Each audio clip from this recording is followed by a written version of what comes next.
कमेटियां पापा अमीर होंदे ने। मैं कमेटी पाई, बुध वाले दिन कमेटी निकली सी, पीर वाले दिन माई निकल गई जिस को कमेटी पैंदी सी। मैं 1.5 घंटा पहला टुर गया, सारी तकरीर सुनी। अच्छा जमात खिलाउन लगी, मौलवी साहब कहंदे अपने अपने मोबाइल बंद कर लो। मैं घर मोबाइल बंद करके आया वापस। गुरबत टंगिया तुहाडे सामने खलोता। क्या हुआ? इस गुरबत ने बरादरी च मुंह विखाउण जोगा नहीं छड्डिया, टुंडियां कर छड्डिया मैनू इस गुरबत ने। कैसे? जेड़ा काम करना मैनू ओह च ही घाटा पै जांदा है। क्या काम किया? जाली नोटां दी मशीन लाई, मैं फड़िया गया। कैसे? 1500 वाला नोट बना बैठा सा। 1500 वाला नोट लैके एक शेख दी दुकान ते गया, मैं जी भान दे दो, उन्हें 750 वाले मैनू 2 दे दित्ते। मैं गया तो मशीन घरों करी खज्जल होंदी है, दफा कराओ इस काम। फिर मैं सोचा अमीर होना बहुत जरूरी, कोई होर कारोबार करो, मेहनत मजदूरियां करो। मैं पाक देसी घ्यो वाले दी फैक्ट्री च नौकरी की थी। अच्छा। घ्यो दा पीपा चुक्या, उन्होंने मैनू मारिया। क्यों? मैं चोरी चुक लिया सी।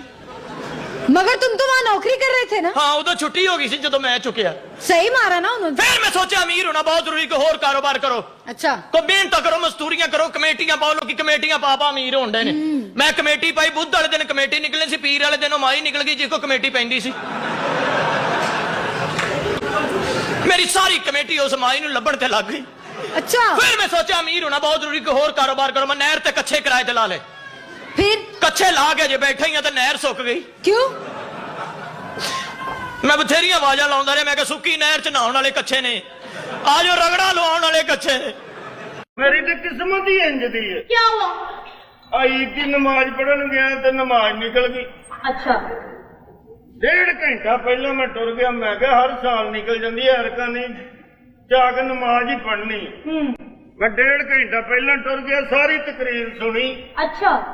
जमात खिलाउन लगी, मौलवी साहब कहंदे अपने अपने मोबाइल बंद कर लो।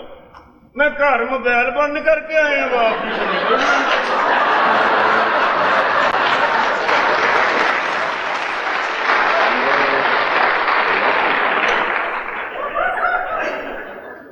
बाहर निकलो, आउट।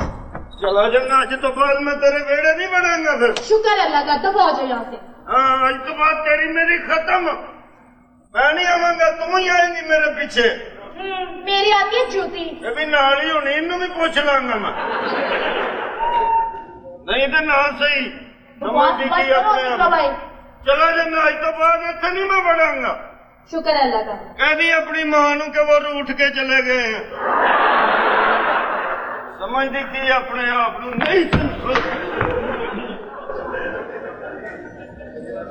नहीं तो ना सही, एक कोठा बंद 100 कोठा खुला। कहाँ से आ जाते पागल। हाँ, नहीं तो ना सही, इत्थे केड़ा कोई अल्लाह माफी दे, साडा किसी ने व्यवहार खराब।